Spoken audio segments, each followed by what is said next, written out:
반갑습니다. 반갑습니다. 부자노동자입니다. 시사저널에서 발췌했는데요. 날개단 K조선 수주 세계 1위 탈환했다는 내용에 대해서 같이 한번 생각해 보도록 하겠습니다. 방송 시작하기 전에 제가 개인적으로 조금 좋은 일이 있었습니다. 제가 승진을 하게 됐거든요. 승진을 해서 새로운 근무지로 이제 가게 되었습니다. 그래서 이제 온지 꽤 됐고요. 그동안 방송을 승진 관련해서 준비하다 보니까 방송을 많이 못 올렸어요. 그래서 이제 또 새로운 곳으로 왔고 좀 적응도 됐고 해서 다시 방송을 하게 되었습니다. 앞으로 기능장, 또 기사, 산업기사 이런 자격증 관련된 영상을 계속 올릴 내용입니다. 이제 안타까운 거는 이제 그동안 이제 또 제 방송을 기다리신 분이 많았었는데 또 계속 승진 준비해야 되니까 또 방송을 많이 못했어요. 회사 일이 또 있으니까. 또 우리 요새 많이 어렵잖아요? 그죠? 이 인플레이션 때문에 막 물가가 막 치솟고 있죠. 또 대출 이자도 막 엄청나게 오르고 있잖아요. 네, 이자율을 올리면서 경기가 많이 침체되고 있습니다. 그래서 요새 같은 시절에 가장 필요한 건 뭘까요? 네, 원화채굴이죠. 원화채굴. 원화를 코인 채굴이 아니고요.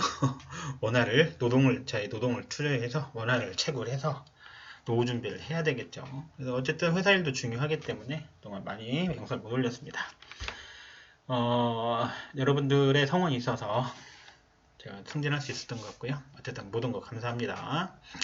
날개단 K조선 수주 1위, 세계 1위 탈환했다는 내용인데요. 시사저널 내용인데 내용은 이렇습니다. LNG 운반선 수주의 전 세계 70%를 차지했는데요. 내용을 쭉 읽어보면은요. 국내 조선업계가 올 상반기 전 세계 선박 발주량의 45.5%를 수준하여서 4년 만에 세계 1위를 탈환하였다는 내용입니다. 그러면 그동안은 세계 1위가 아니었다는 얘기인가요? 네, 맞습니다. 그동안 중국에 밀려서 우리가 세계 1위를 놓쳤었죠? 그래서 이제 중국에 넘어가는 거 아니냐, 막 이렇게 했었는데, 최근에 이 LNG 운반선이 이제 중국에서 많이 수주를 했었는데, 벌써 꽤 많은 배가 바다에서 운항을 하다가 서버렸죠.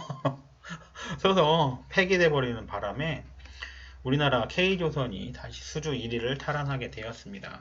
그러면 어떤 일이 벌어질까요? 이 조선은 아무래도 용접이 많이 들어가잖아요. 용접사의 수요가 늘어날까요? 네, 맞습니다. 늘어납니다. 그러면은 용접사가 이제 많이 필요하니까 조선소는 어떨까요? 화랑이니까 용접사들이 많이 왔을까요?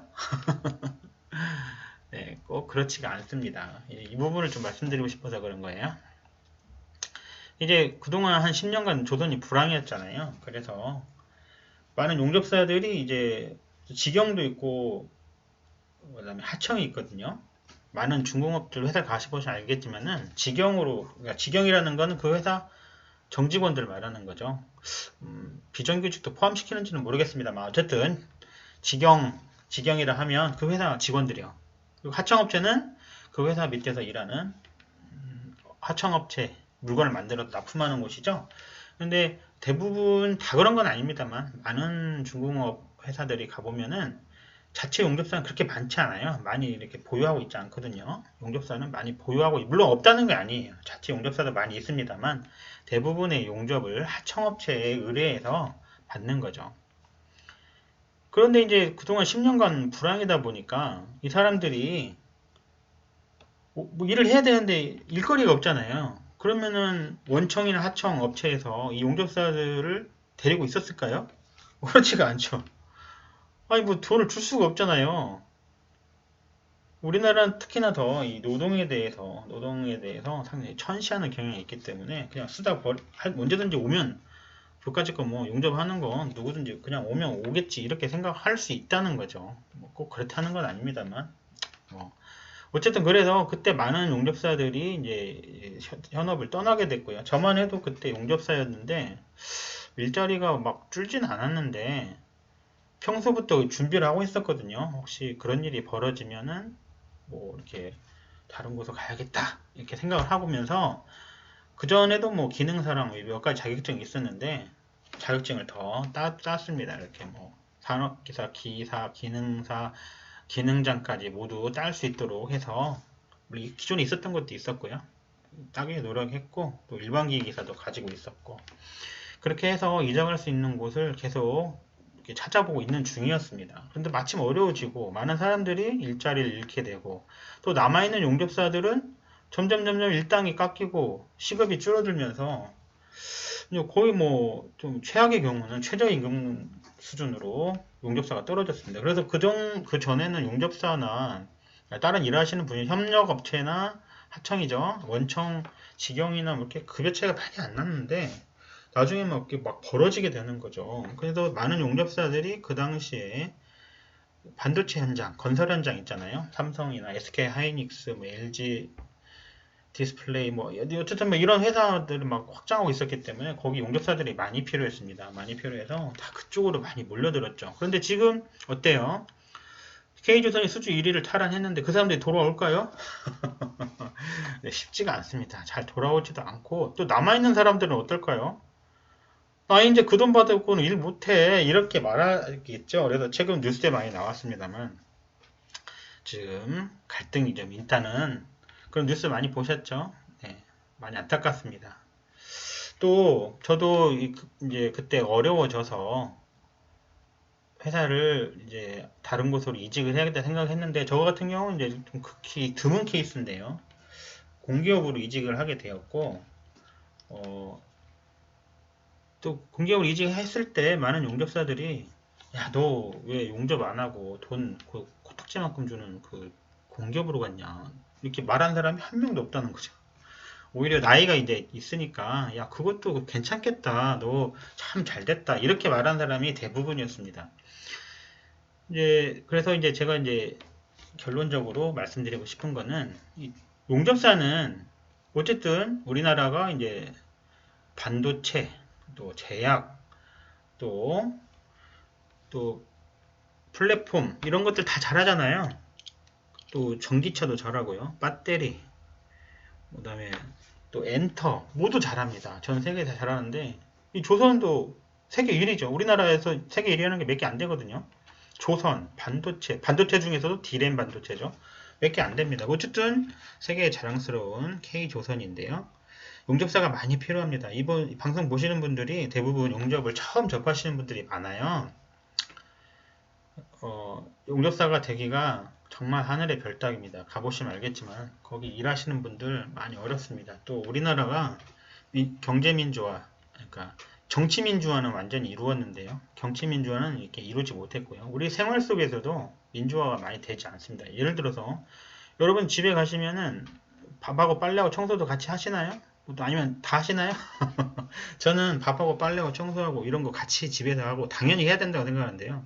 여전히 제 주변에 있는 분들은 남자가 이렇게 주방에 들어가면은 뭐 떨어진다고 그러죠. 뭐 그런 말을 하는 분들 많습니다. 가부장적이고 이런 것들.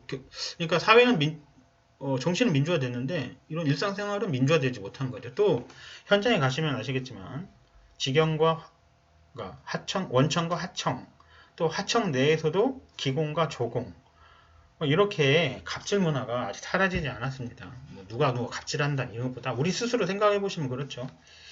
일단 기공, 그러니까 용접사가 조공들한테 잘 해주나요? 네, 정말 조공이 기공되기 쉽지 않습니다. 그러니까 조공 생활 하다가 용접사 되기가 하늘의 별따기입니다. 왜 그럴까요? 이 힘든 건 참을 수 있는데 그 인격적인 모욕이라든지 이런 건 참을 참 쉽지 않거든요. 그러면 우리가 이제 살 때도 생활할 때도 이게 사회가 정치적인 민주화를 이뤘잖아요. 어떤 불합리한 일에 대해서 과감하게 말할 수 있고 누구든지 그거에 대해서 자유롭게 토론할 수 있는 문화는 이미 정착이 됐는데 이런 갑질 문화나 집 안에서도 가정 안에서도 이런 민주적인 수평적인 생활에 대해서는 잘 이루어지지 않고 있습니다. 그래서 여러분들 현장에 가시면은 정말 힘들어요. 정말 힘들거든요. 여러분들도 나중에 용접사 되시고 기공 되시면 절대 조공들 함부로 갈구지 마시고요. 사람이 위에 사람 없고 사람 밑에 사람 없습니다. 우리 모두 형제 자매고 또 여러분들이 이렇게 조건 없이 받은 것처럼 많은 여러분들의 후배들, 나중에 용접사 되시면요, 후배들에게 조건 없이 베푸르셔야 되고요. 또 이런 불합리도 점점 사라질 거라 믿습니다. 하청과 원청의 차별이 사라지고요. 또 금전적인 것들, 아니면 대우 이런 것들이 사라지는 그런 날이 빨리 왔으면 좋겠습니다. 우리가 하찮게 보는 일본만 해도 원청과 하청, 그러니까 대기업과 중소기업의 임금 차이가 거의 나지 않는다 하죠. 거의 80%에서 90% 된답니다. 우리나라만 유독 거의 따블이죠. 네, 그러다 보니까 그동안 아무래도 이 K조선 뿐만 아니라 한국의 많은 수출품들이 노동자들의 저임금을 기반으로 성장했다고 보는데요. 이제는 우리나라 자체가 저임금으로 해결되지 않는 문화인 거죠. 근데 그것을 서로 해결이 안 되기 때문에 지금 마찰도 있고 갈등이 있다고 생각합니다. 어쨌든 용접사들은 그 중에서도 또 고임금이기 때문에 조금 그 사람들 중에서도 눈총을 많이 받게 되죠. 네, 어쨌든 용접사가 되기는 게 참 어렵습니다. 또 저도 또 이 공기업으로 이직을 했는데요. 공기업으로 이직하기 전에 자격증 열심히 땄거든요. 그 자격증이 정말 그런 위력을 발휘할 거라고 상상을 못하고 있었는데 그냥 해야겠다 해서 했는데 막상 공기업으로 이직할 때 참 도움이 되었습니다. 여기 댓글 읽어보면요. 자격증 뭔 필요 있냐 이렇게 댓글을 다시면 굉장히 많아요. 사실입니다. 자격증 아무 필요 없어요. 자격증 아무 필요 없어요. 여기 뭐 어디 중공회사 가서 용접하실 때 자격증 있다고 용접시켜주는 게 아니고 그 회사에 가서 시험을 보셔야 되죠. 따로 네, 시험을 보셔가지고 패스를 하면은 그러니까 통과를 하면 패스를 나눠주잖아요. 그 패스가 있어야만 용접을 할 수 있어요. 자격증이 있으면 용접하는 건 아니에요. 당연합니다. 그건 맞는 말이에요.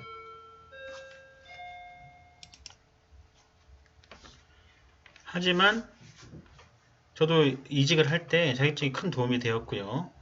또 아직까지 우리나라에서는 이런 자격증, 국가 자격증이 아직은 인정을 받고 있습니다. 자격증 남들 없는 거 내가 있다면 그거 다른 거예요. 무작정 아니라고 할 것도 아닌 거죠. 남들 없는 자격증 나한테 있다면 뭔가 다른 게 대접받을 수 있습니다. 또 특히 처음 용접을 하시는 분들은 뭐부터 해야 되는지 막막하잖아요. 자격증을 이론과 실기를 준비하면서 용접에서 알아가게 되고요. 또 자신감도 갖게 되고 그렇습니다. 무조건 아니라고 생각하지 마시고요. 잘 한번 준비해 보시고요. 또 용접을 하시는 분들도 사람 일 모르잖아요. 정말 모릅니다. 내가 어떻게 될지 아무도 모릅니다. 그래서 자격증 미리미리 조금씩 준비하시는 것도 저는 좋다고 생각합니다. 이런 얘기만 하면은 악플이 많이 달리더라고요. 자격증이 필요하다 막 얘기하면 악플이 많이 달려. 아무짝에 쓸모없다 이런 건데 전혀 그렇지 않습니다. 네, 제가 그 증인이기도 하고요. 어쨌든 K조선이 세계 1위를 수주를 탈환하면서 용접사들이 많이 필요해진 건 사실입니다. 어쨌든 임금이 조금 더 상승될 것 같고요. 또 화랑이 당분간 될 것 같습니다. 꿈을 높게 가지시고요. 무조건 안 된다 생각하지 마시고 용접사가 되는 그날까지 눈물 참고 이 악물고 이렇게 잘 참아 보세요. 감사합니다. 좋아요, 구독 부탁드려요. 감사합니다.